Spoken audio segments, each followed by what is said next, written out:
Well, I grew up in a small town in Ohio near Youngstown called Columbiana. It was a dry town, very conservative. I was dragged to charismatic Christian revival tents a lot when I was around 14 or 15. And some of you heard about my brother John passing, and he was my mentor. And John went to Yale, and he was, and when he came back from Yale, he brought back a book when I was 15 years of age, and it was called Altered States of Consciousness by Charles Tart in 1970. And my best friend, Ryan Snyder, I grew up with him, and we hung out together all the time. And I was just mesmerized by my brother John's experiences in Mexico and Colombia, eating magic mushrooms, and I was a younger brother, all too eager to emulate my older brother. And he lent me this book. And so I had this book, Altered States of Consciousness, and I'm sharing it with my friend Ryan Snyder. And Ryan goes, well, I want to borrow this book. And I said, sure, Ryan, but give it back to me in a week, So that was okay. So a week passes, and I go, Ryan, it's been a week, give me back my book. And he kind of hemmed and hawed and wouldn't return the book. And so I waited a while longer, and I kept on asking him, and he kept on avoiding the question. And finally, I said, I want that book back. I'll come down to your house and get it. He goes, I'm sorry, Paul, I can't give it back to you. And I said, why? He said, my father found it and burned it. I said, your father burned my book? It was given to me by my brother in trust. I'm in the middle of this. And and it really upset me. But then I began to think, wow, the information in that book was so powerful. It made somebody burn the book because they had the fear of this knowledge.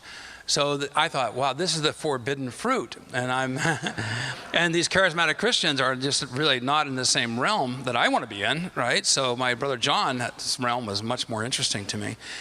So this really influenced me in a huge way. I never got the book back, by the way. And Ryan Snyder's father was convinced, I was from Satan and corrupting his son. Anyhow, so I didn't have a magic mushroom experience until I went to Kenyon College in Ohio when I was around 19 years of age. And I was really eager to get some magic mushrooms, so I bought some, and I got a bag of mushrooms for like $20, and I thought, okay, it's reasonable.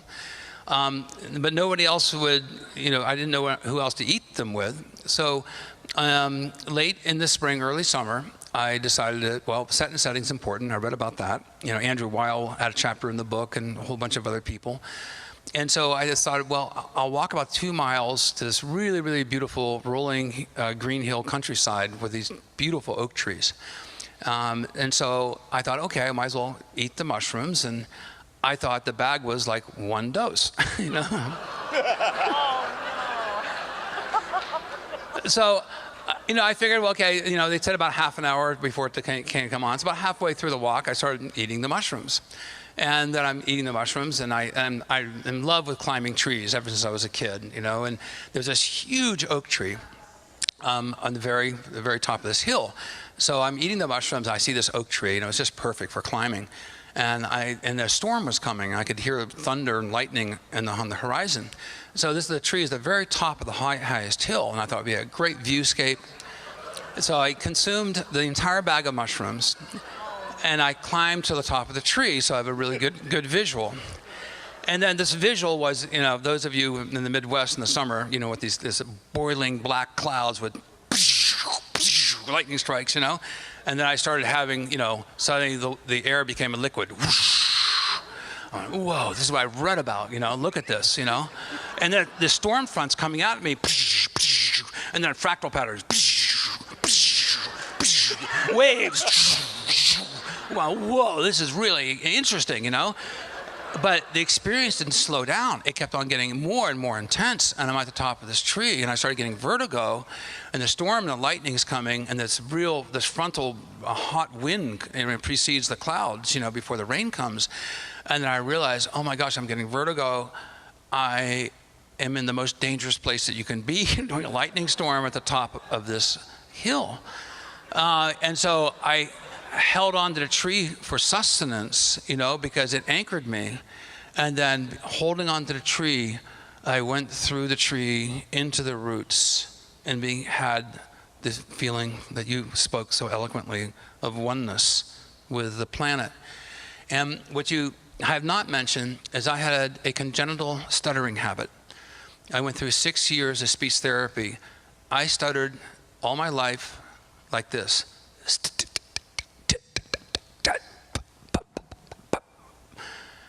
And I couldn't speak. Now, the stutterers like myself, we can speak without stuttering to animals. And we can sing. But we come to people, we can't speak without stuttering.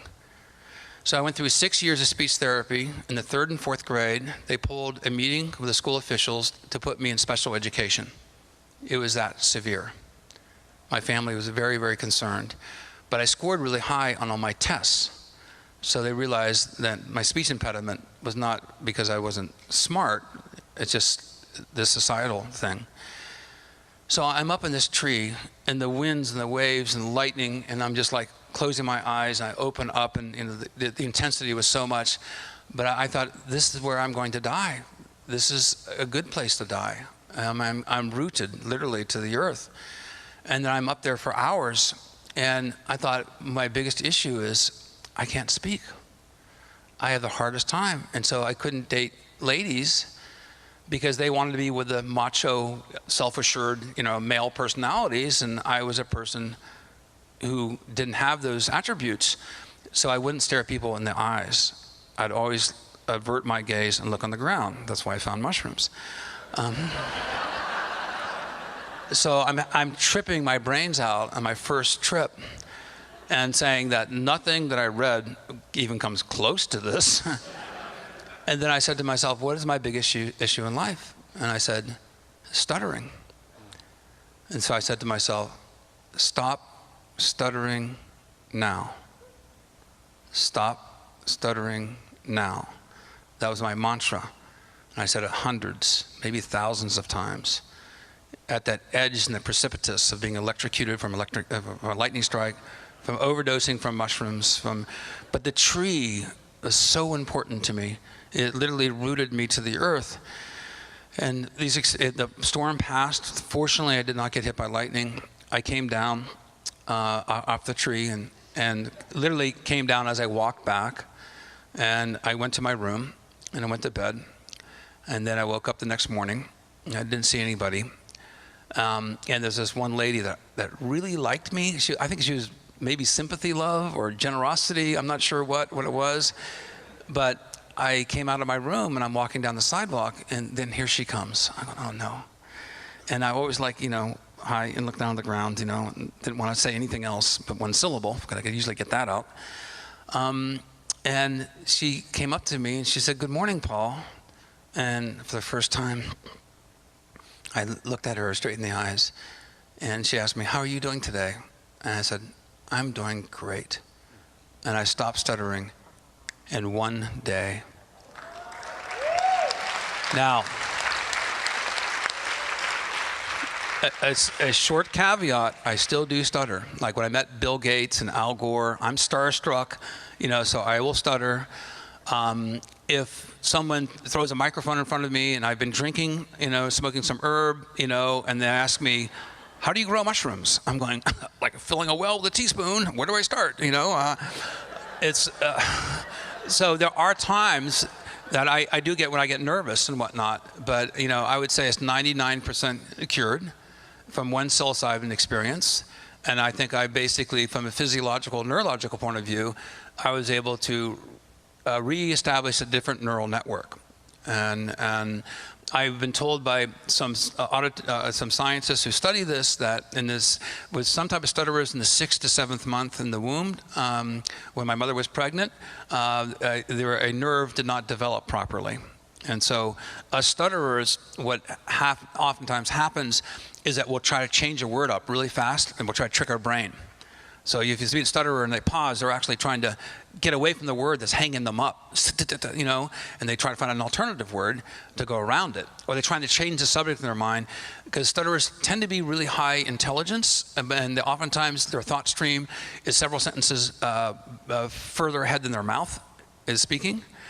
So that's what really told me that mushrooms were my sacrament. They were the crack in my cosmic egg that really made a huge difference to me. And I just want to add one little short event. So my wife Dusty knows this story and she loves it. And so we went to Crater Lake Lodge in Oregon, and we're at the lodge and we're having lunch. And this busboy comes up, and he's about 16 years of age or 17, and he goes,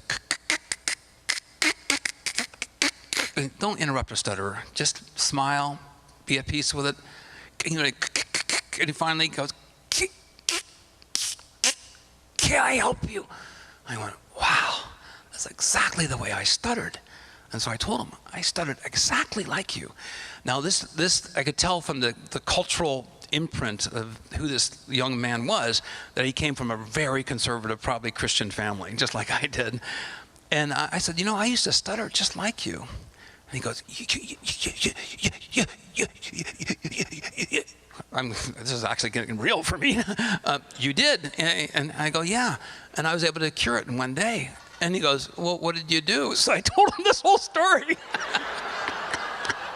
His eyes got really wide. My wife was like ready to have a heart attack. I was like, oh my God. And he walked away, but I felt like, yeah, that was right on,